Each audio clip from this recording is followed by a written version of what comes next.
Bismillahirrahmanirrahim. Assalamualaikum warahmatullahi taala wabarakatuh. Bismillahirrahmanirrahim. Alhamdulillahirabbil alamin wa bihi nasta'in ala umuri dunya waddin.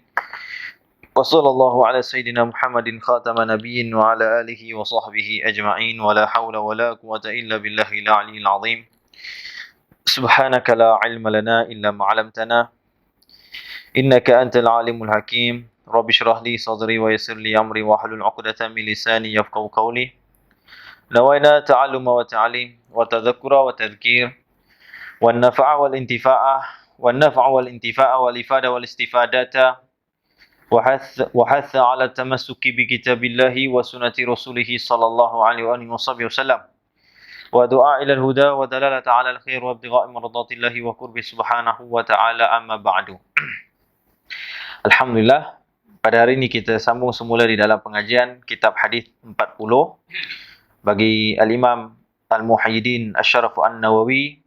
Mudah-mudahan Allah Ta'ala limpahkan rahmat dan taufik dan juga keampunan dan juga kasih sayang kepada kita dengan sebab kita hadir pada malam ini, dan Allah Ta'ala sentiasa memberikan hidayah kepada kita dan juga seluruh daripada ahli keluarga kita, yang terkhususnya isteri kita, anak-anak kita dan seluruh cucu cicit kita. Dan Allah Subhanahu wa taala juga berikan hidayah kepada orang-orang yang masih lagi belum mengenal itu Islam, dan juga orang yang masih jauh dengan Islam. Allah Taala berikan hidayah agar mereka menjadi orang yang taat kepada Allah Subhanahu wa taala. Amin ya rabbal alamin. Jadi pada hari ini kita akan sambung semula pada hadis 40, iaitu kita sudah pun habis pada hadis yang ke-31. Dan pada hari ini kita akan masuk pada hadis yang ke-32. Hadis yang ke-32 ni hadis yang paling pendek yang ada di dalam Matan Arba'in An-Nawawi ataupun kitab hadis 40 Imam Nawawi. Tetapi hadis ini adalah bukti mukjizat Nabi sallallahu alaihi wasallam yang bahawasanya Nabi SAW itu diberikan laqad utiya jawami'ul kalim. Sesungguhnya Nabi SAW itu diberikan akan daripada jawami'ul kalim, iaitu menghimpun segala kalimah-kalimah. Apa itu maksudnya? Maksudnya iaitu maqalla lafzuhu wa kathura ma'nahu. Iaitu jami'ul kalim ini maksudnya iaitu lafaznya sedikit tetapi maknanya begitu banyak sekali, sehingga kan sampailah sekarang masih relevan, masih lagi sesuai untuk kita mengamalkan hadis ini. Dan setiap zaman itu ada perubahannya. Perubahan dari segi hukum. Dan inilah menunjukkan bahawasanya Nabi SAW itu diberikan mukjizat pada percakapannya. Nampak tak? Kadang-kadang kita ni cakap banyak, baru orang faham. Tapi ada Nabi SAW, satu kelebihan yang Allah Ta'ala berikan kepada Nabi SAW, itu sedikit saja dia cakap, tapi makna dia, Allahu Akbar. Ulama berbuku-buku menuliskannya, berjilid-jilid menuliskannya, sehingga kadang-kadang terkeluarlah pelbagai ratusan masalah ataupun masail hukum hakam berkenaan dengan satu yang disebut dalam hadis ini. Jadi hadis ni merupakan hadis yang sangat penting dan merupakan kaedah yang sangat penting di dalam kaedah fiqh ataupun dipanggil di dalam qawaid fiqhiyah, di dalam kaedah-kaedah fiqhiyah.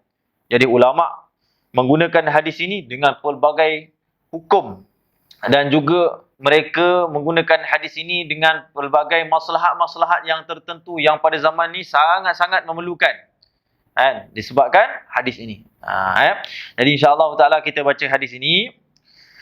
An Abi Sa'ad bin Malik bin Sinan Al-Khudri, daripada Abi Sa'id bin Malik. Nama sebenarnya Sa'ad lah. Abi Sa'id itu adalah kunyah dia. Ya, ini bapa kepada Sa'id.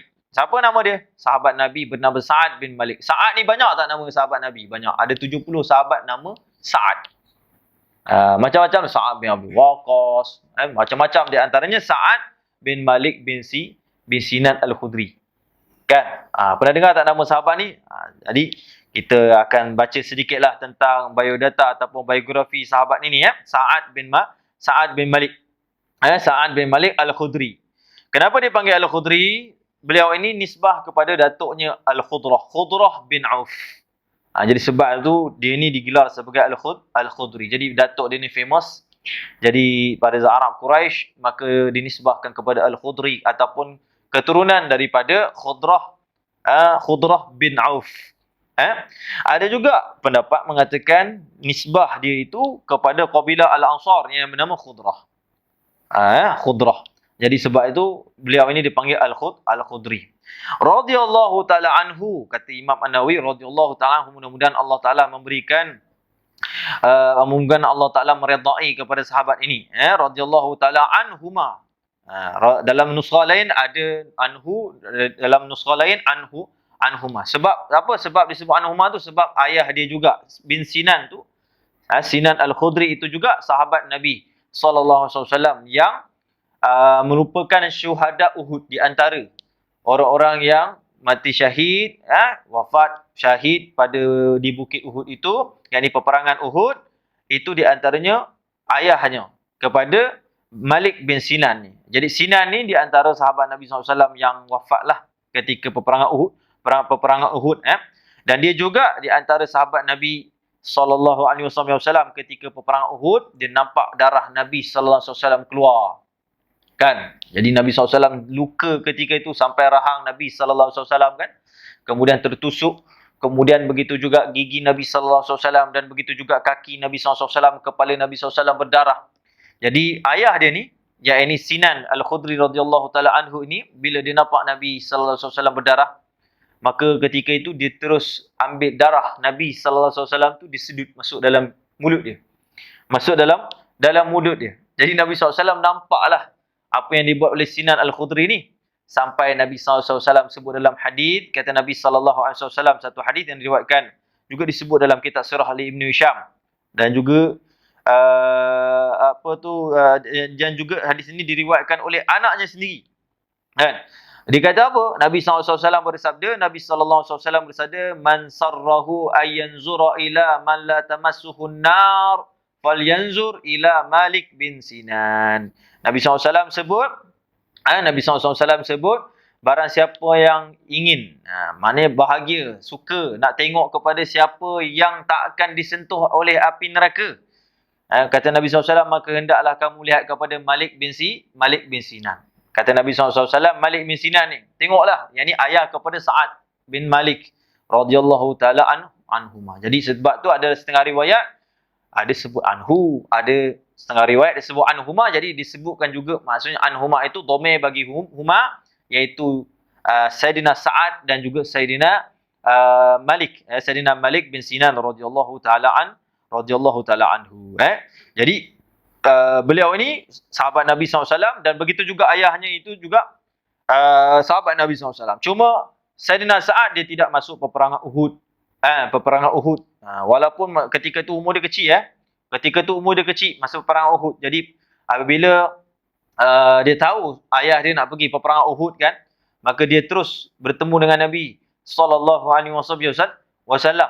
Nak bertemu dengan Nabi sallallahu alaihi wasallam kan, untuk join sekali masuk dalam peperangan Uhud. Maka apabila Nabi sallallahu alaihi wasallam nampak dia ketika dekat situ, maka Nabi sallallahu alaihi wasallam kata, siapa kamu ni? Kan? Maka sahabat ini mengatakan, Sa'ad bin Malik. Aku adalah Sa'ad bin Malik. Maka apa kata Nabi sallallahu alaihi wasallam? Masa ni kecil lagi ni, semangat lagi perang ikut Nabi sallallahu alaihi wasallam.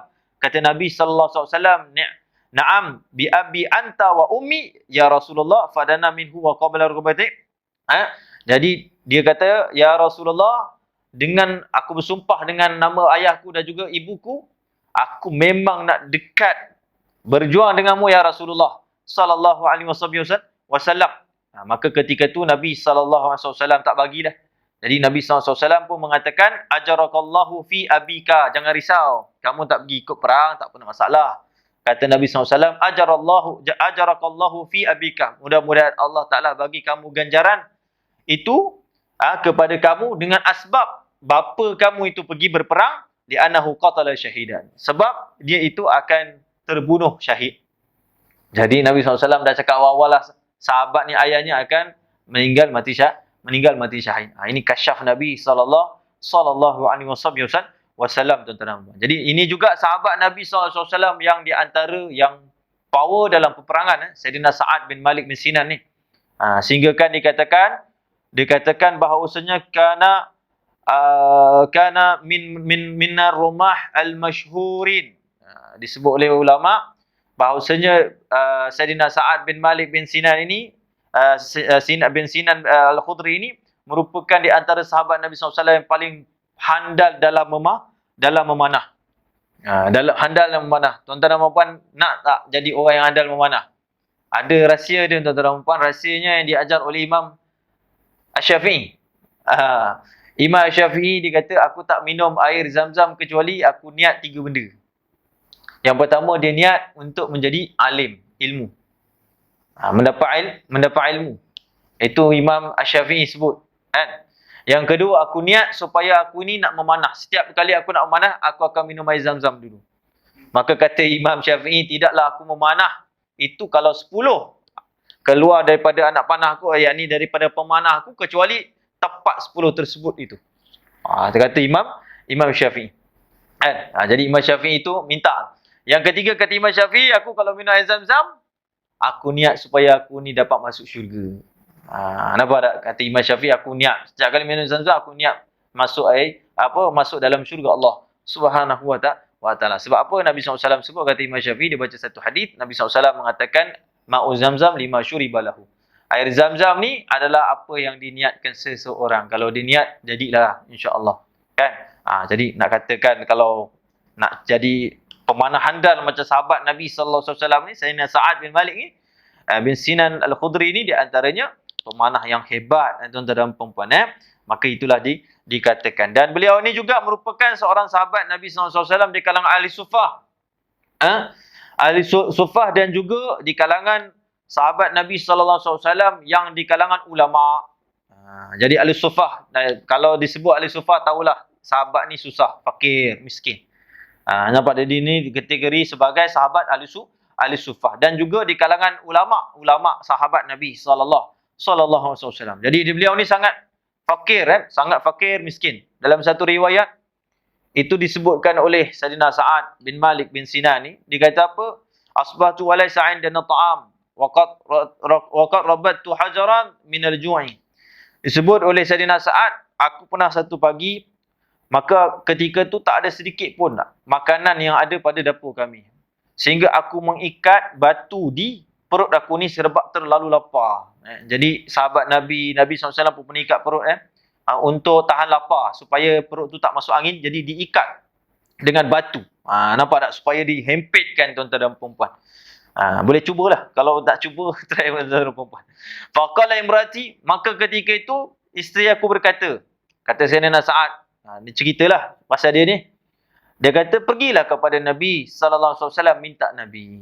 Sebab ahli sufah ni biasa memang hidup susah. Jadi apa-apa pun mereka kadang-kadang tunggu harta daripada Nabi. Tunggu makanan daripada Nabi SAW. Jadi Nabi ni tak pernah miss tengok mereka, tanya khabar mereka. Nabi kenal semua ahli sufah. Kenal anak-anak orang ahli sufah, orang susah. Jadi orang-orang susah, sahabat Nabi SAW. Di antaranya Sayyidina Sa'ad ni.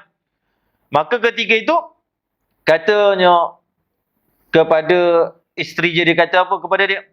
Dia kata, isteri dia kata kepada dia, sesungguhnya ada orang yang dah minta Rasulullah, dah diberikan kepadanya oleh Rasulullah. Rasulullah dah bagi dah, pergilah minta.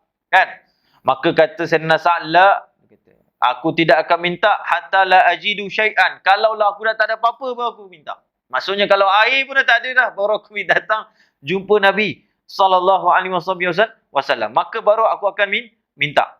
Maka sampai satu saat memang dah tak ada apa-apa dah Sayyidina Sa'ad ni. Sayyidina Sa'ad bin Malik dah tak ada apa-apa dah. Harta pun dah tak ada, apa pun tak ada, minuman pun tak ada. Sampai ketika itulah dia kata, fa'ataitun Nabi. Maka aku pun bergegaslah bertemu dengan Nabi SAW. Dan ketika itu Nabi SAW sedang berkhutbah. Nabi SAW berkhutbah. Nabi SAW berkhutbah, yakni sahabat-sahabat Nabi, bukan khutbah Jumaat. Jadi ada duduk dalam masjid, Masjid Nabawi. Jadi Nabi SAW sedang khutbah. Nabi SAW banyak bagi takalam, majlis ilmu. Jadi Nabi SAW banyak buat majlis ilmu. Sebab tu kalau kita tengok di Hadramaut tu kan, Habib Umar bin Hafiz, ulama-ulama Hadramaut tu kalau tak kalam, mereka tak duduk atas ni tuan-tuan dan puan. Adalah time dia mengajar kitab macam ni. Tapi kalau tak kalam itu ada ceramah, mereka akan berdiri seolah macam khutbah. Kan? Jadi Nabi SAW banyak berkhutbah. Kan? Jadi ketika itu Nabi SAW berkhutbah. Apa isi kandungan khutbah Nabi SAW? Nabi SAW sebut man yastaghna yaghnahullahu. Siapa yang siapa yang yastaghna, yakni yang dia tidak memerlukan daripada siapa-siapa pun kecuali Allah, nescaya Allah Taala akan mengayakan dia.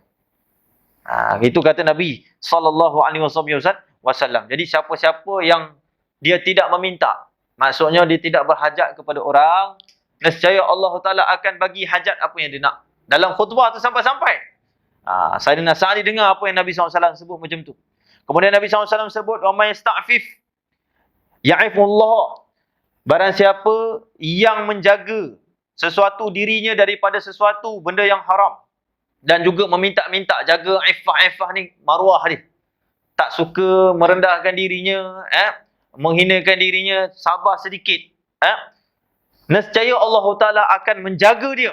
Apa iaitu? Allah Ta'ala akan meregikan rezeki kepadanya, iaitu marwah. Dan Allah Ta'ala akan berikan apa yang dia mahu. Maka kata Sayyidina Sa'ad, dia kata apa? Maka apabila aku dengar Nabi SAW nasihat macam tu dalam khutbahnya, kebetulan memang aku datang nak minta kepada Nabi SAW. Kebetulan. Bukan cara kebetulan. Memang kalau kita tengok dalam kehidupan Rasulullah SAW, semuanya indah belaka, semuanya kebaikan. Walaupun satu tapak, walaupun sebesar zarah, gerak Rasulullah tu ada hikmah yang Allah Taala jadikan.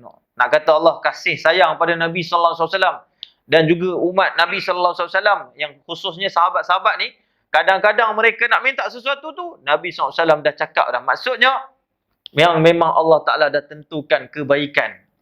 Nampak tak? Ada tak pernah berlaku dalam kehidupan kita macam ni? Ada kan? Pernah berlaku kat diri saya juga kan? Dalam hati saya, saya bercakap masa saya pergi di Alexandria di Mesir. Masa ketika tu saya dengar khutbah Syekh saya, Syekh Muhammad Ibrahim Al-Katani. Kan? Jadi dalam hati saya memang kalau saya ziarah Syekh ni lepas habis khutbah, saya nak tanya. Saya nak tanya Syekh, saya nak tanya apakah amalan yang paling afdal untuk saya yang terutamanya duduk penuntut ilmu di akhir zaman ni kan. Dalam keadaan khutbah tersebut saya pun dengar, memang itulah saya dah susun soalan-soalan nak tanya kepada Syekh. Tengok-tengok Syekh jawab dalam khutbah. Nampak tak? Bukan saya nak kata nak kait benda ni kasyaf tak. Saya kaitkan benda ni adalah datang daripada Allah. Kan? Jadi Syekh sebut, dia kata amalan lelaki yang paling terbaik pada akhir zaman iaitu menjaga diri dia daripada melakukan maksiat. Saya pun dengar. Dah tak perlu tanya dah. Khalas. Jawapan tu pun dah dapat di dalam khutbah tuan-tuan dan puan-puan. Jadi pernah berlakulah pada saya ni, saya cerita benda ni tuan-tuan dan puan-puan, nak katakan Allah Ta'ala bagi kepada orang soleh ni tuan-tuan dan puan-puan, subhanallah. Kadang-kadang orang yang nak bertanya, kadang-kadang dah bertemukan jawapan. Tak belum tanya lagi, dia pun dah bercakap. Itu Allah telah menentukan hati dia itu. Kita tempias kebaikan tersebut itu daripada orang-orang soleh. Begitu sahabat Nabi sallallahu alaihi wasallam. Jadi sahabat ni kata apa? Apabila dia dengar khutbah Nabi sallallahu alaihi wasallam macam tu kan, maka dia kata apa? Fama sa'altu ahadan ba'dah. Setelah aku dengar khutbah ni, sejak daripada itu, aku tak pernah minta pada siapa-siapa pun, aku tak nak minta dah. Sudah, aku minta hanya pada Allah subhanahu wa ta'ala. Maka kata Sayyidina Sa'ad, wa mazalallahu yarzuquna hatta ma'a'lamu ahlal bait minal ansar aksar amwalan minna. Disebut kata Sayyidina Sa'ad, apabila aku tak meminta-minta pada makhluk ni, dia kata apa? Dia kata sampai Allah Ta'ala menjadikan di kalangan kami, Allah merezekikan kepada kami ni, sehingga kami tidak mengetahui mana-mana pun di kalangan kerabat ahli suffah, di kalangan kerabat sahabat-sahabat Nabi sallallahu alaihi wasallam ahli suffah, yang paling kaya di kalangan Ansar kecuali kami. Maknanya Allah Ta'ala paling memberikan paling banyak rezeki di kalangan golongan-golongan Ansar Al-Suffah tu siapa? Sayyidina Sa'ad bin Malik bin Sinan. Sebab apa? Sebab dia dengar daripada Nabi SAW, beramal terus langsung. Sebab tu kita ni jangan banyak berharap sangat dengan makhluk. Nampak tak? Kalau kita berharap dengan makhluk, Allah bagilah sekadar apa yang makhluk tu boleh mampu bantu kita. Dan akhir-akhirnya, boleh jadi kita menemukan benda yang kecewa. Jadi kerana itu, belajar daripada cerita sahabat Nabi SAW. Dan sahabat ni meninggal, wafat dia di Madinah. Pada tahun 74 Hijrah. Pada tahun 74 Hijrah. Dan beliau ni dimakamkan di perkuburan Al-Baqi'. Perkuburan Al-Baqi', Jannatul Baqi', tuan-tuan dan puan-puan. Dan beliau ini juga meriwayatkan sebanyak 1,170 hadithan. Dan beliau ini juga meriwayatkan sebanyak 1,170 hadis Nabi. Jadi di antara sahabat Nabi SAW yang banyak meriwayatkan hadis. Paling banyak Sayyidina Abu Hurairah lah.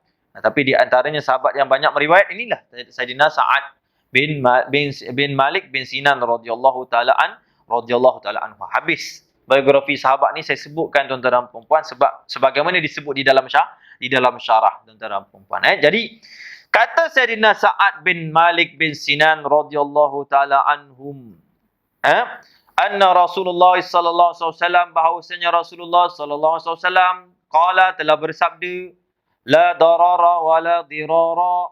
Nabi SAW bersabda, tidak boleh membahayakan, tidak boleh membahaya, dan juga tidak boleh mendatangkan bahaya. Yakni tidak boleh memudarat dan juga tidak boleh mendatangkan mudarat. Pendek saja hadis ni. Nabi SAW sebut la darara wa la dirara. Subhanallah. Nabi SAW ni hebatlah. Nabi SAW sebut ni, tapi kita dah katakan banyak para ulama syarahkan tuan-tuan dan puan-puan. Okey, kita tengok kefahaman hadis. Macam mana sahabat para ulama memahami daripada hadis ini tuan-tuan dan puan-puan. Maksud daripada la darara, yakni tidak boleh memudaratkan. Nampak? Yakni tidak boleh memudaratkan dirinya sendiri.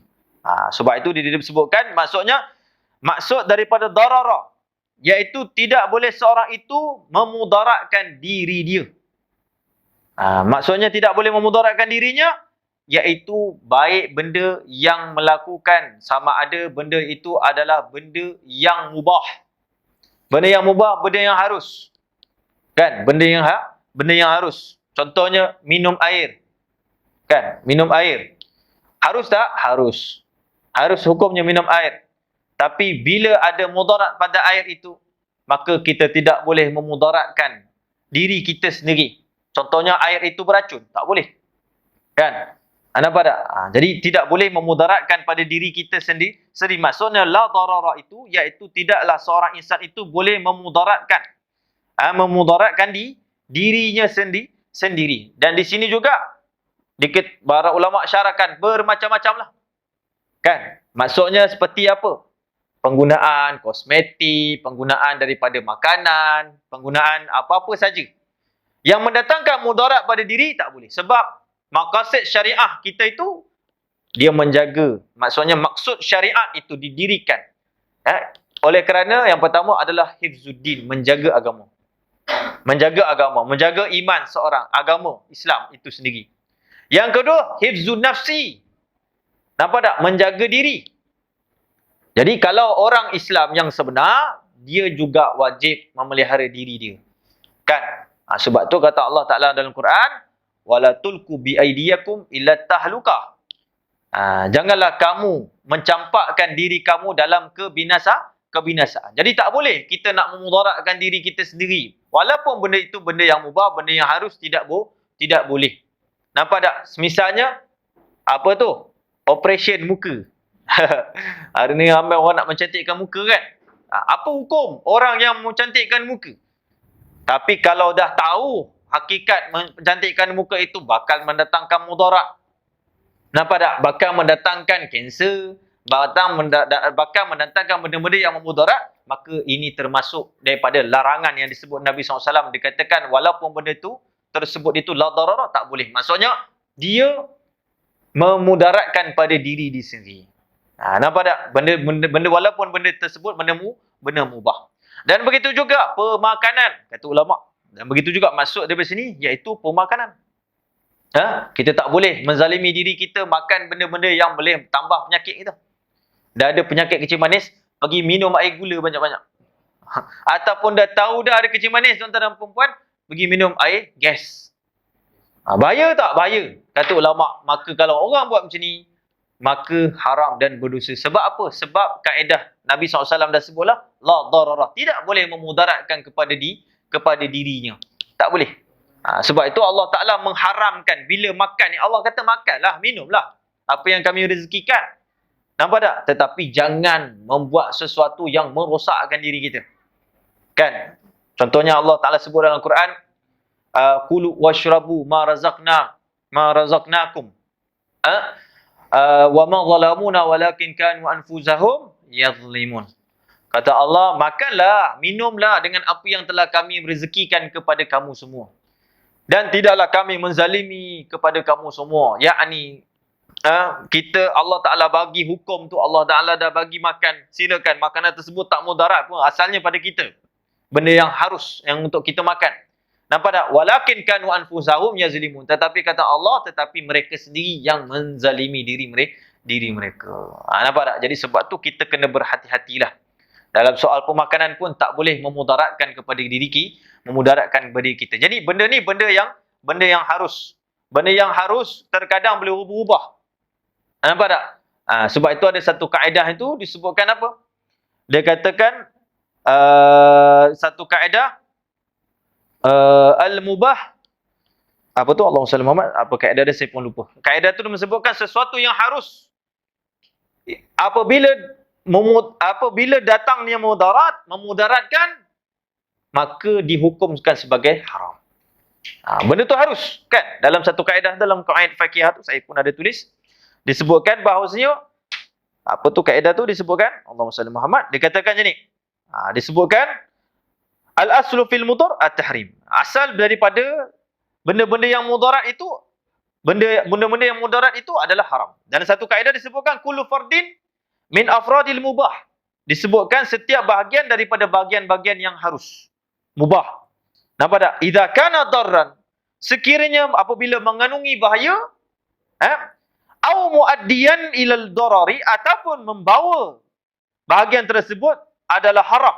Maksudnya benda tersebut membawa kepada bahaya dan juga benda tersebut sebahagian daripada benda yang haram, maka disebutkan hurima zalikal fardu. Maka diharamkanlah bahagian yang lainnya. Nampaknya? Maka diharamkanlah bahagian yang lain, wa dhalla amru mubah, wa dhalla amru mubah. Manakala bahagian-bahagian yang lain tetap dalam kemubahannya. Jadi benda yang mubah tersebut terus menjadi benda yang haram. Sebab itu dalam satu riwayat, banyak dalam riwayat, kan? Sahabat-sahabat Nabi sallallahu alaihi wasallam, kan? Itu dalam banyak peristiwa lah, Nabi sallallahu alaihi wasallam itu melarang sahabat benda yang harus tersebut, benda tu boleh buat, tapi Nabi sallallahu alaihi wasallam melarangnya. Kan? Nabi sallallahu alaihi wasallam melarangnya. Contohnya ketika Nabi sallallahu alaihi wasallam itu berehat di satu sumur Al-Hijr. Satu riwayat tu disebutkan Nabi SAW berehat di satu sumur di Hijr tersebut, maka sahabat-sahabat Nabi SAW itu pun berehat juga. Jadi ketika tu mereka tengok sumur ni, iaitu perigi Hijr tersebut itu ada air. Jadi apabila Nabi SAW tengok sahabat-sahabat Nabi SAW nak ambil air, maka Nabi SAW larang. Kata Nabi SAW, la tashrabu min ma'iha syai'an. Jangan kamu minum sedikit pun daripada air tersebut. Wala tatawadda'u. Wala tatawadda'u, dan Nabi SAW kata jangan juga kamu berwuduk dengan air tersebut. Kata Nabi SAW untuk solat. Dan kata Nabi SAW, wa makana min ajin ajantumu faf'iluhu bil ibla. Kata Nabi SAW, apa yang kamu sudah pun mencampurkan aduk makanan dengan daripada air perigi tersebut. Contohnya masak kari, contohlah. Dimasakkan apa-apa ke daripada air tersebut. Kata Nabi SAW, jangan makan sedikit pun, kata Nabi SAW, tapi bagilah kepada unta tersebut. Nampak tak? Jadi Nabi SAW sebut dalam hadis ni, apa yang kita boleh belajar? Benda tersebut harus. Tapi Nabi SAW larang ketika itu. Nabi SAW tak bagi. Mungkin ada asbab tertentu yang boleh memudaratkan manusia. Yang mana haiwan kalau minum tak ada masalah. Tapi kalau manusia minum, sahabat-sahabat Nabi SAW minum, mungkin boleh dapat penyakit. Jadi Nabi SAW suruh elak walaupun benda tersebut asalnya harus. Nampak tak? Jadi sebab itu tuan-tuan dan puan, dalam kaedah ni sangat penting yang kita pegang dalam kehidupan kita, dalam hadis ni. Jadi Nabi SAW sebut tidak boleh untuk kita memudaratkan kepada diri kita ni sendiri tuan-tuan dan puan. Dan begitu juga menambahkan kemudaratan. Kemudaratan tidak diperbolehkan tuan-tuan dan puan. Jadi ini maksud daripada hadis. Jadi Islam mengajar kepada kita untuk kita jaga agama, hifzu din dan juga hifzu nafsi. Ketiga adalah hifzul mal, kan? Yang keempat adalah hifzul ird, iaitu menjaga maruah. Jadi Islam mengajar kepada kita 4 perkara ni. Yang pertama jaga agama, yang kedua jaga diri kita, nyawa kita ni berharga. Allah Ta'ala bagi kepada kita ni tuan-tuan dan puan. Jadi ada orang nanti masuk dalam api neraka. Ada juga orang masuk dalam api neraka disebabkan dia mencederakan diri dia. Nampak tak? Dalam hadis Nabi SAW sebut, barang siapa yang membunuh diri, maka Allah Subhanahu Wa Ta'ala juga akan mengazab dia sebagaimana dia membunuh diri dia. Wa'iyyazubillah. Maknanya tuan-tuan dan puan, kalau dia bunuh diri dengan tikam, maka di yaumil akhirat nanti, pada hari akhirat, esok Allah Ta'ala seksa dia dengan cara dia bunuh diri. Dan dia akan dibangkitkan dalam keadaan waktu dia mati tersebut. Malunya kita. Tak boleh tuan-tuan dan puan. Kalau orang putus cinta sampai nak bunuh diri, la haula wala quwwata illa billah tuan-tuan dan puan. Sampai toreh tangan, mendarahkan tangan, nampak tak? Hantak kepala, kan? Ikut filem Hindustan tuan-tuan dan puan. Maka ni tak boleh. Nampak tak?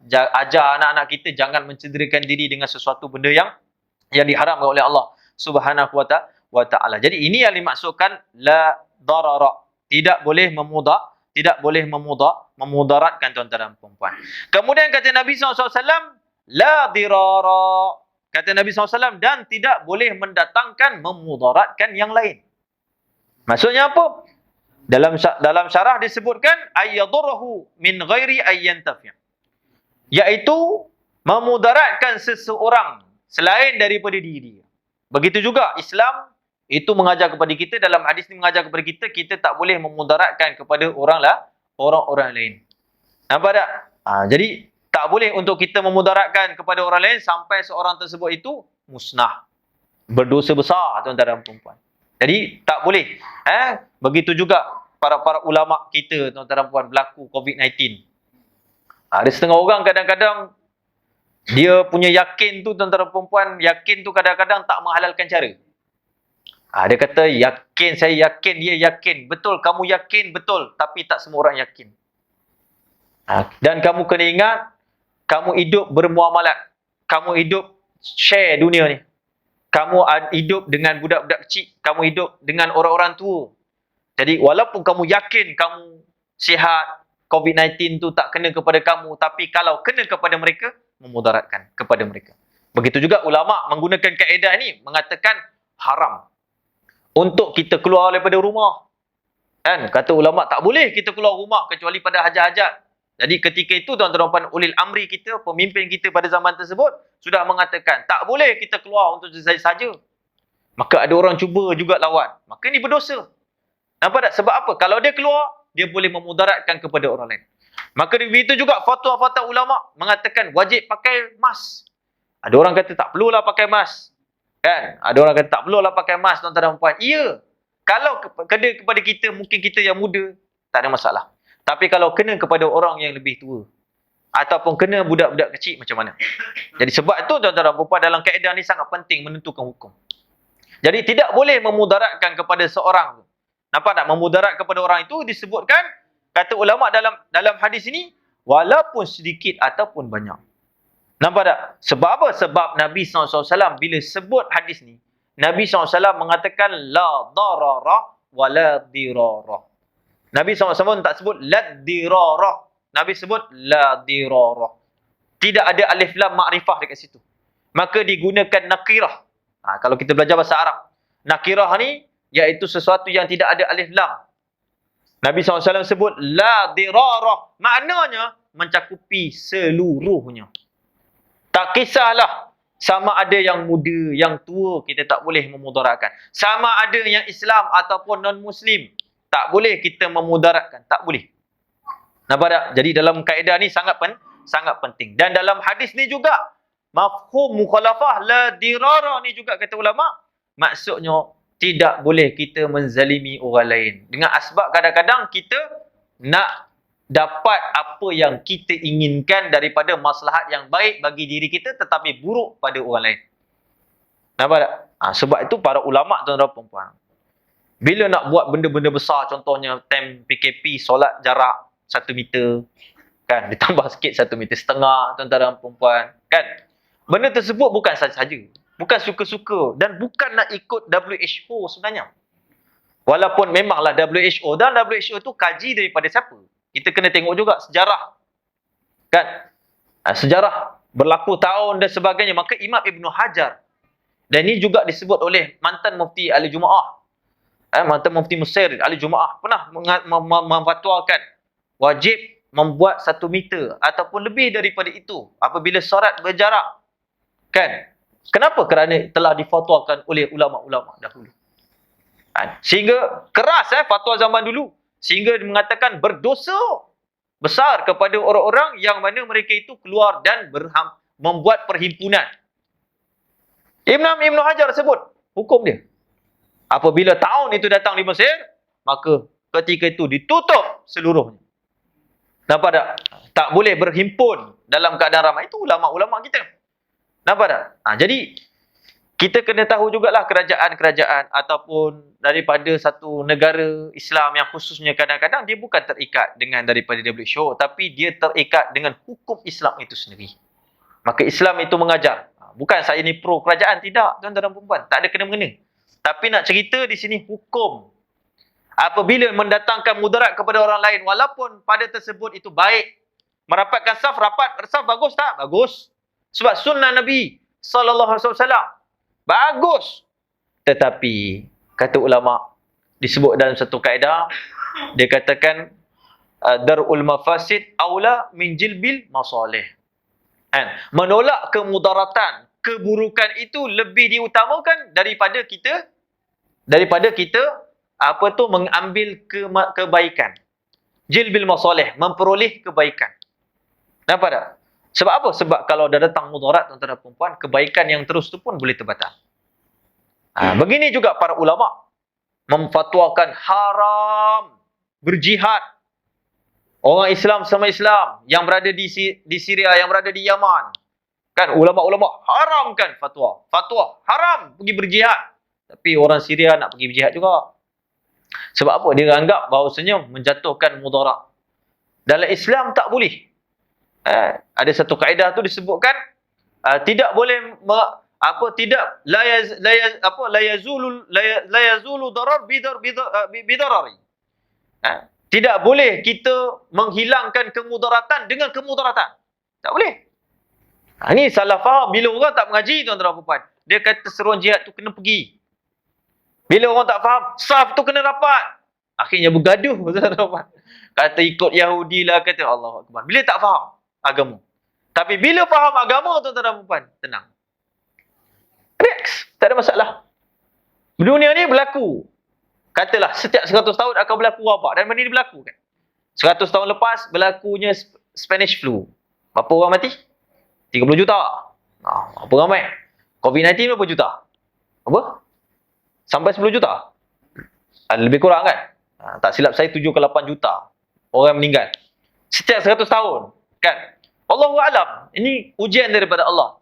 Sama ada daripada orang-orang yang cuba buat biologi weapon untuk merosakkan umat Islam ataupun manusia, nak mengurangkan sedikit population manusia dalam dunia, takut krisis makanan dan sebagainya. Itu boleh terjadi, tapi semuanya itu berlaku dengan izin Allah Subhanahu wa ta'ala. Kan? Tapi kata ulama, kalau orang ada ilmu, dia tak kisah. Maksudnya dia relax saja.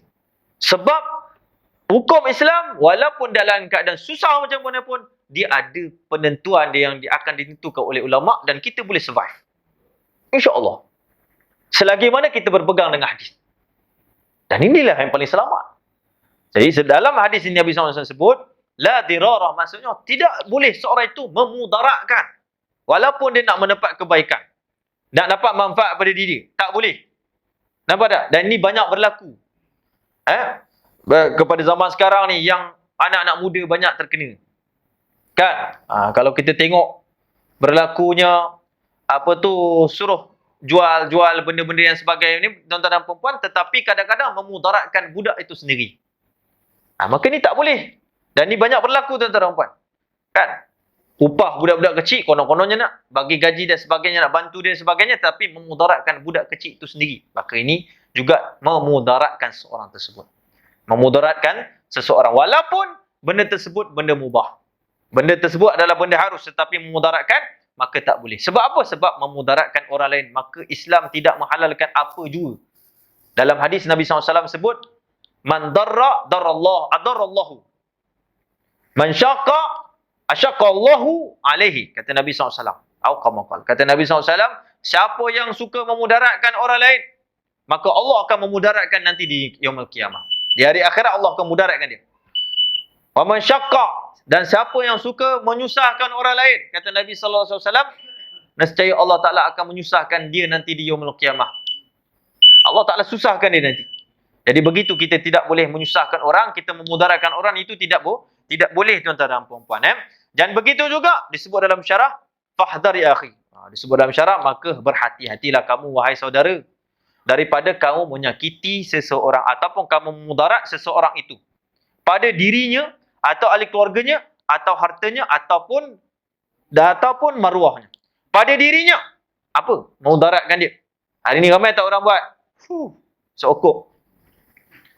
Mudarat tak kepada ahli keluarga dia? Mudarat. Mudaratkan sebab apa? Asap. Benda tu kan. Nak tahu tak hukum isap rokok ni apa? Ini saya sebutkan fatwa daripada Syekh Al-Jum'ah yang saya baca dalam kitab dia At-Tibyan. Tuan-tuan buat, saya nukilkan saja. Ni pandangan ulama. Bab harus tu saya tak bahas sebab memang ada ulama kata harus. Tapi saya nak bahas bab haram. Kata Syekh Al-Jum'ah, kenapa diharamkan? Dia kata, aku tidak mengharamkan rokok kecuali aku dah tanya kepada doktor. Aku dah tanya kepada doktor. Dan aku tanya kepada doktor, apakah rokok itu betul mudarat ataupun tak pasti mudaratnya. Kata doktor, ia memang memudaratkan. Maka kata Syekh Al-Jum'ah, aku berfatwa sebagaimananya fatwa doktor. Aku berfatwa sebagaimana fatwa doktor. Maka doktor kata mudarat. Sebab bila datang mudarat, maka ketika itu aku terpaksa keluar hukum haram. Kata Syekh Al-Jum'ah. Tapi yang bestnya, ada seorang ulama daripada Hadramaut, saya baca kitabnya Yaqutun Nafis, disebutkan haramnya rokok itu disebabkan 3 perkara. 3 faktor. Habib Ahmad Asy-Syatiri. Yang pertama, iaitu memudaratkan pada diri di sendiri. Mudarat kepada diri di sendiri. Yang kedua, haram disebabkan apa? Haram disebabkan juga memudaratkan orang lain. Ni yang saya nak sebut ni. Wala dirara, dan tidak boleh memudaratkan. Agak-agak kita pergi dekat pasar malam, kita isap rokok ataupun kedai tuan-tuan, masuk dekat paru anak kecil ataupun masuk kat paru orang lain. Agak-agak datang mudarat tak kepada budak tersebut? Boleh datang mudarat walaupun sikit. Kita dah sebut wa in qalla, walaupun sedikit tak boleh bagi mudarat. Walaupun banyak tak boleh, apatah lagi banyak pun tak, sikit pun tak boleh, apatah lagi banyak. Disebut oleh syarah tu, ma qalla minha, tak boleh bagi sedikit pun mudarat. Dan juga banyak apatah lagi. Kan? Jadi bila masuk paru budak-budak, orang-orang lain, kemudian memudarat kepada orang. Mudaratnya apa? Pada diri orang itu. Yang kedua, mudarat pada apa?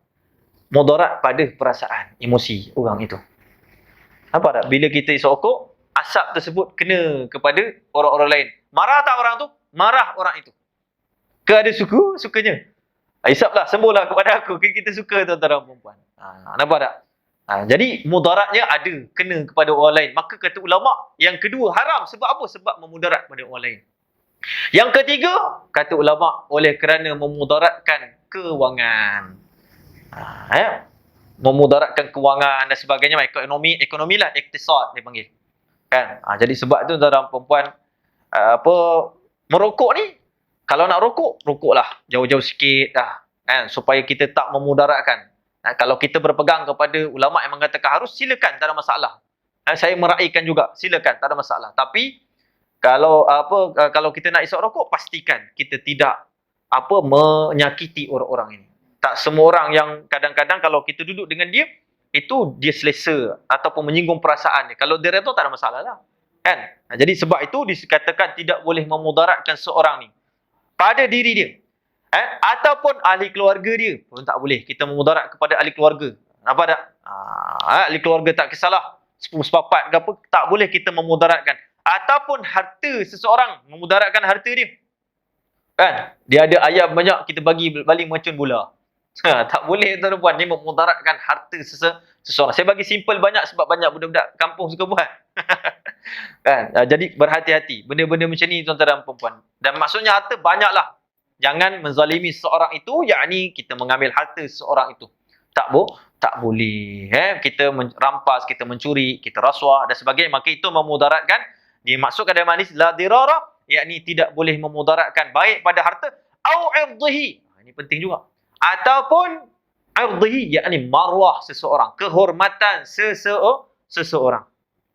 Tak boleh untuk kita memalukan seseorang. Marwah. Ni tak boleh memudaratkan seorang. Kita tangkap gambar dia tengah makan, time tu dia careless. Apa tu panggil? Careless lah, cuai. Kita pun viral kan. Redha tak orang tu? Orang tu tak redha. Dan ni banyak berlaku. Dan saya kena tegur. Ramai orang yang kadang-kadang nak buat konten TikTok tuan-tuan dan perempuan, tapi dia gunakan body shaming pada orang lain. Ataupun dia buat satu kecuaian orang lain menyebabkan bahan tertawa. Ni tak boleh, haram hukum dia. Nampak tak? Banyak berlaku kan? Dan begitu juga prank. Ya, hari ni orang suka buat prank tak? Ramai suka buat prank tuan-tuan dan perempuan. Kadang-kadang dia takutkan bini dia. Konon-kononnya datang seorang perempuan. Saya tengok satu video ni. Datang seorang perempuan pakai tudung. Dia kata dia nak kahwin dengan suami dia. Saya dah lama dah curang dengan suami kamu ni. Kata boleh tak halalkan? Terkejut perempuan tu. Perempuan tu kerja KFC. Terkejut perempuan tersebut. Memang nak nangis tapi sabar. Tahan program. Rasanya kat belakang memang dah sampai dekat tamparan tu kat pipi perempuan yang cakap tu kan. Tapi dia sabar dulu. Jadi ketika tu dia kata macam inilah. Dia kata saya nak bawa ke belakang. Bila sampai belakang, ternyata suami dia datang bawa kek. Happy birthday to you. Apa hukum buat macam ni tuan-tuan? Haram perbuatan ni. Kenapa haram perbuatan? Sebab ada hadis sahih. Nabi SAW melarang untuk kita menakut-nakutkan seorang. Nabi SAW mengatakan la yahillu ayyurawi al-muslim. Tidak halal bagi seorang itu untuk menakut-nakutkan seorang. Seorang sahabat Nabi sallallahu alaihi wasallam, dia datang lambat. Jadi sahabat-sahabat lain ketika ni peperangan. Sahabat-sahabat lain pun terus berancang. Malam ni dia tidur, kita ambil senjata dia. Esok pagi kita nak kejut dia, kita kata ada musuh. Jadi sahabat-sahabat ni rancang, kan? Jadi sahabat-sahabat pun ketika itu biasa, manusia biasa kan, berjenaka, berlawak kan. Jadi ketika itu bila bangun pagi, dia pun dah ambil senjata tersebut, sahabat tersebut, dia pun kejut. Musuh datang. Sahabat ni kelintang pukang cari dia punya senjata baju besinya. Semua dah tak ada. Minta pukang. Jadi sahabat-sahabat pun terus ketawa-ketawakan sahabat ini. Kemudian dia bawa lah pedang dia. Kemudian dilihat oleh Rasulullah. Jadi Rasulullah SAW tegur, kata Nabi SAW, la yahillul muslim ayyurawi al-musliman. Kata Nabi SAW, tidak halal bagi seorang muslim untuk menakut-nakut prank kepada seorang muslim. Walaupun dia ahli kerabat kita, tak boleh. Kita bagi mudarat ni, mudarat dia punya kehormatan, mudarat daripada dia punya emosi, tak boleh. Jadi Islam itu menghalang kepada kita. Sebab itu dalam hadis Nabi SAW mengatakan haramallahu minal mu'minin damahu wa malahu wa ardahu wa alla yadhunna bihi illa khairan. Nabi SAW sebutkan Allah mengharamkan kepada orang-orang, daripada orang mukmin itu darahnya. Tak boleh menyakiti dia, pukul dia, tak boleh. Dan juga harta-hartanya tak boleh kita ambil walaupun sedikit. Wa arduhu, dan juga daripada kehormatan diri dia, maruah dia. Tak boleh. Dan hendaklah seorang itu tidak menyangka kepada orang mukmin itu illa khairan, kecuali benda-benda yang baik. Nampak tak? Jadi tuan-tuan dan puan-puan, begitulah dalam hadis ni mengajar kepada kita untuk kita ni berhati-hati, tidak memberi memudarat kepada orang lain. Kata ulama, sebaik-baik orang adalah orang yang paling banyak memberi manfaat. Kerana banyak dalam hadis Nabi SAW mengatakan, ketika sahabat tanya kepada Nabi, "Ya Rasulullah, man ahabbu khalqi ilallah?" Ya Rasulullah, siapakah orang yang paling dicintai oleh Allah? Sahabat tanya kepada Nabi. Kata Nabi SAW, "Ahabbu khalqi ilallah anfa'uhum linnas." Kata Nabi SAW, orang yang paling dicintai oleh Allah adalah orang yang paling banyak bagi manfaat kepada manusia-manusia yang lain. Nak tahu orang yang paling dibenci oleh Allah siapa? Iaitu orang yang paling banyak memudarat kepada orang lain. Nah, ini paling dibenci oleh Allah.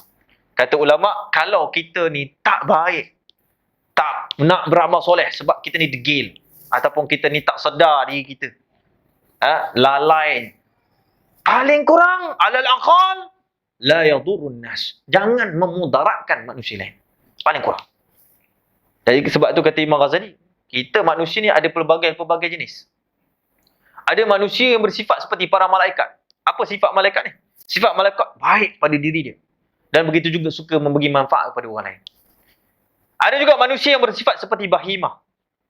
Seperti bahimah ni seperti binatang yang melata, hanya tahu makan dan minum saja. Dia tahu hanya manfaat pada diri dia, tapi tak tahu nak manfaat kepada orang lain. Ada manusia jenis macam tu. Tetapi ada juga manusia yang bersifat seperti sab'iyah. Sab'iyah. Apa itu? Seperti kalajengking ataupun binatang-binatang yang bisa. Yang maksud binatang-binatang ni sifat dia hanya tahu memudaratkan orang lain saja. Jadi kata Imam Al-Ghazali, kalau kamu tidak boleh bersifat seperti malaikat, maka hendaklah kamu bersifat paling kurang ala aqal seperti bahimah. Cukup. Jangan kamu bersifat seperti siba'iyah, seperti haiwan-haiwan yang berbisa, yang sifat dia suka mudarat kepada orang lain dan perempuan.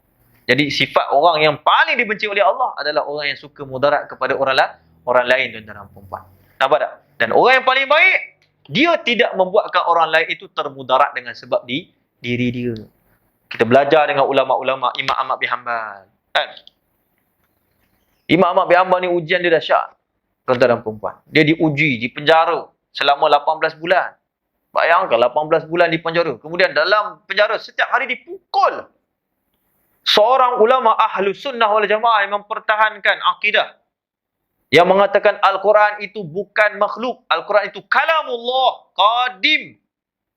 Tapi zaman tersebut, pemimpin sudah termakan daripada pembesar-pembesar, ilmuwan-ilmuwan Mu'tazilah yang mengatakan Al-Quran itu adalah makhluk.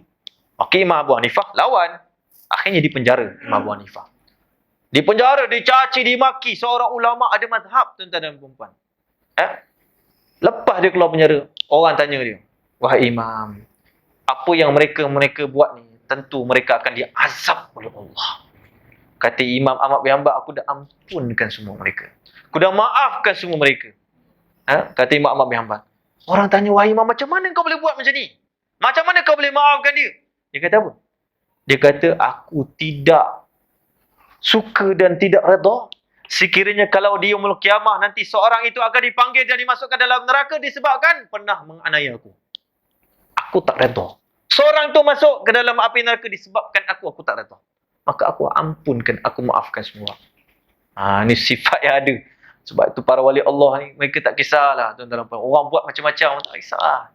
Kan? Sebab apa? Dia tak nak orang mudarat. Yang paling penting, mudarat esok ke akhirat. Allah. Inilah yang ada pada Rasulullah sallallahu alaihi wasallam. Siapa saja yang pernah menyakiti Rasulullah, walaupun pernah menyebabkan anak Rasulullah SAW sendiri meninggal. Ruqayyah. Sayyidatina Ruqayyah. Itu salah seorang anak Nabi sallallahu alaihi wasallam. Zainab. Sayyidatina Zainab. Itu apabila nak berhijrah, apabila nak berhijrah daripada kota Mekah, nak ikut Nabi sallallahu alaihi wasallam. Nabi sallallahu alaihi wasallam dah sampai Madinah, maka dia pun pergi. Maka dilihat oleh seorang lelaki Arab Quraisy yang bernama Habbar al-Aswad. Dia nampak Zainab daripada jauh, lalu dia baling tombak. Dia baling tombak tersebut itu terkena tunggangan yang dinaiki oleh Zainab. Zainab ketika itu sedang hamil berapa bulan. Jatuh dia keguguran. Setelah berapa bulan meninggal dunia. Nabi SAW tahu tak siapa yang buat? Nabi SAW tahu siapa yang buat. Tapi bila pembukaan kota Mekah, Nabi SAW ni nak kata akhlak Nabi, tak boleh challenge. Kita tak boleh challenge Nabi. Sebab tu Allah puji Nabi, wa innaka la ala khuluqin azim. Wahai Nabi Muhammad, kau ni mempunyai akhlak yang sangat agung. Azim, na'tun, sifat. Setengah ulama katakan bila dipanggil na'at tu, maksudnya Allah Ta'ala memuji ni sampai yaumul qiyamah, sampai habis. Agung-agung wahai Nabi Muhammad. Nabi SAW didatangi oleh Habar Aswad. Al-Aswad. Dia datang kepada Nabi SAW. Dia berlarikan diri. Kemudian satu ketika dia datang kepada Nabi SAW. Dia kata kepada Nabi SAW, Ya Rasulullah, dia kata aku beriman kepada engkau. Dia kata aku dah banyak buat dosa dengan engkau dan anak engkau. Akulah pembuat yang menyebabkan kematian anak engkau. Dia kata, Ya Rasulullah, aku telah bodoh melakukan sesuatu benda yang bodoh, Ya Rasulullah. Ampunkanlah aku, Ya Rasulullah. Kata Rasulullah, sebagaimana Allah mengampunkan engkau bila engkau masuk Islam, kau menerima Islam, sebegitulah aku ampunkan dosa engkau. Allah. Itulah akhlak Rasulullah sallallahu alaihi wasallam. Tak nak bagi mudarat. Sebab apa? Takut mudarat itu nanti dibawa nanti di akhir. Apatah lagi di dunia ni. Hanya Nabi sallallahu alaihi wasallam tu pun jaga, tak nak bagi mudarat kepada siapa-siapa. Jadi begitulah kita belajar daripada kaedah yang disebut oleh dalam hadis Nabi sallallahu alaihi wasallam, jangan sesekali kita menzalimi seseorang. Kerana apabila kita menzalimi seseorang, tuan-tuan dan puan-puan, bahaya sangat-sangat.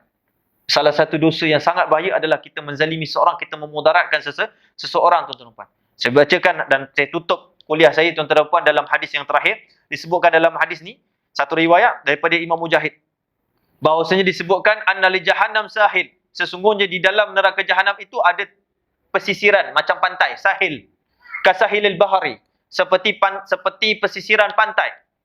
Fihi hawam, dan tepi pesisiran neraka jahanam tersebut itu adanya hawam. Hawam ni macam lebah yang besar. Hawam maksudnya benda yang ada sengatan. Wahayat, dan juga daripada ular-ular. Kalbukhti, seperti al-ibil, seperti besarnya ular tersebut, seperti unta, kata Nabi sallallahu alaihi wasallam. Di dalam hadis begitu juga kata Mujahid. Wa aqarib, dan juga ada kala jengking. Kal baghal, ianya besar seperti baghal. Baghal ni apa tu? Macam keldai lah. Keldai yang dikacukkan dengan kuda dipanggil baghal. Fa iza staghasa ahlan nar, apabila orang-orang ahli neraka itu minta tolong, qalu, mereka mengatakan, sahil, pergi dekat pantai tersebut, pergi kat pantai. Mereka pun pergi. Mereka pun pergi dekat pantai, maksudnya pesisiran neraka jahanam tersebut. Apabila sampai, ketika itulah datang hawam ini sengat mereka. Apabila sengat mereka, fayata'khuzu ashfaru a'yanuhum wa shifahahum wa ma sya'allahu minhum kakashtan. Maka ketika itu terus disengat, maka terbelahlah segala mata-matanya. Dan juga lisan-lisannya terus hancur. Disebutkan. Maka mereka pun mengatakan, kalau begitu, kalau kita kena teruk macam ni, ahli neraka ni, anar, kembali balik masuk dalam api neraka, kembali balik masuk dalam api neraka. Maka kata Imam Mujahid, fa'idha alqu, bila mereka masuk pada dalam api, tuan-tuan dan puan, nak lari daripada api tadi, maka ketika itulah datangnya daripada ular dan juga kalajengking tersebut itu, maka menyengat mereka, dan jarab ni macam satu binatang seperti semut yang gigitan datang, lalu mereka ahli neraka ni menggaru-garu tubuh badan mereka sehinggalah kelihatan tulang belulang mereka. Gatalnya mereka ketika tu, sakit mereka tu, sampai mereka menggaru-garu sampai terlihat tu tulang belulang mereka tersebut. Disebutkan wa in jalada ahaduhum li 40 dhira'an, walaupun salah seorang daripada mereka pun kalau ditampalkan 40 dhira'. 40 dhira' maksudnya 40 hasta tebalnya kulit tu, nescaya akan nampak juga tulang. Katakan dahsyatnya azab orang-orang ahli api neraka ni, tuan-tuan dan puan-puan. Yuqalu ya fulan hal tajidu man hadza yu'dhika. Maka ketika itu akan dikatakan, wahai fulan, apakah kamu menjumpai kepada orang-orang yang pernah menzalimi kamu? Menzalimi kamu. Wa ayy hadza asyad min hadza. Dan apakah azab yang paling dahsyat di azab daripada ini? Maka dikatakan yuqal hadza bima kuntu tuzil mu'minin. Di sini dikata aku diazab ini oleh kerana dahulu aku pernah menyakiti di kalangan orang-orang yang beriman. Ini azab orang yang menyakiti orang beriman.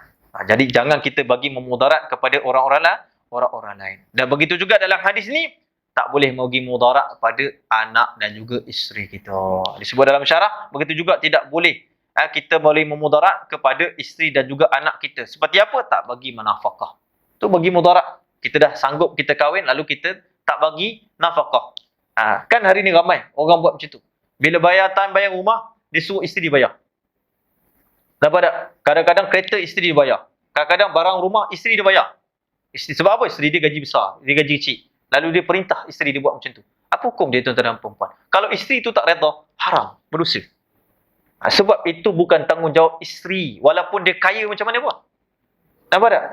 Akan tapi disunatkan bagi isteri itu bantu pada suami. Tapi kalau tidak redha, yang pada hari ini ramai orang yang lelaki tak bekerja. Kan? Dia kahwin tapi dia memudarat kepada isteri je. Dan juga anak-anak dia. Tak bagi nafkah tuan-tuan dan perempuan. Kerana itu dalam satu riwayat tuan-tuan dan perempuan disebutkan nanti kalau di yaumul qiyamah, orang-orang yang mengabaikan tanggungjawab nafkah ni, maka ketika itu nanti akan dipanggil ala urusuil khalaiq. Seluruh makhluk akan dengar. Hadza fulan ibnu fulan. Ini laki bin fulan. Man kana la'il al-haq. Siapa yang ada hak ke atasnya? Maksudnya siapa yang ada hak? Yang dahulu dia tak pernah bayar, yang dahulu pernah dianiaya. Siapa ada hak? Faliati ila haqi. Maka datanglah minta pada lelaki ni. Akan ada suara. Maka ketika itu datanglah seorang perempuan, seorang isteri. Fataraful mar'ah. Dia mengatakan, aku ada hak ke atas bapa aku ni. Ada juga yang datang, aku ada hak kepada saudara lelaki aku ni. Ada juga yang datang, aku ada hak kepada suami aku ni. Aku juga ada hak kepada suami aku ni. Maka kemudian ketika itulah fayaghfirullahu ta'ala min haqqihi yauma idzin ma syaa. Maka Allah Taala itu ampunkan seluruh dosa-dosa perempuan tersebut. Kan? Wala yaghfiru min huquqil khalqi syai'an. Yakni Allah Taala mengampunkan segala dosa-dosa hak Allah ampunkan. Tetapi Allah tak mengampunkan hak-hak makhluk-makhluk dia. Selagi mana kalau tak ditebus, maka tidak akan dihapuskan. Maka dibangunkanlah seorang lelaki hamba. Dia bangun di kalangan manusia. Kemudian Allah Subhanahu Wa Taala mengatakan kepada orang-orang yang mempunyai hak terdahulu, yang isteri tak pernah dapat nafkah, anak-anak tak pernah dapat nafkah, maka kata Allah Taala, datanglah kepada mereka, mintalah hak mereka. Jadi ketika itu tuan-tuan dan perempuan diminta, maksudnya diminta macam mana? Apakah dibagikan? Maka para malaikat itu pun berkata, wahai Allah, macam mana nak bagi balik? Laki ni nak bagi balik. Sedangkan dunia engkau dah hancurkan. Dunia dah kiamat dah. Dah tak ada apa dah. Harta-harta dulu kerja pun dah tak ada apa semua. Kan? Macam mana kami nak buat? Maka ketika itulah Allah Subhanahu Wa Taala berkata kepada malaikat, ambil amalan-amalan lelaki ini. Yang ni suami ini, yang baik-baik, yang pernah buat haji, yang pernah buat umrah, yang pernah bersedekah, yang pernah buat macam-macam lah. Solat, puasa, solat tahajud, baca Quran. Maka berikanlah seluruh amalan-amalan ini sekadar dengan hak isteri yang dia tak pernah bagi nafkah, ataupun ayah ataupun anak-anak yang dia tak pernah bagi haknya.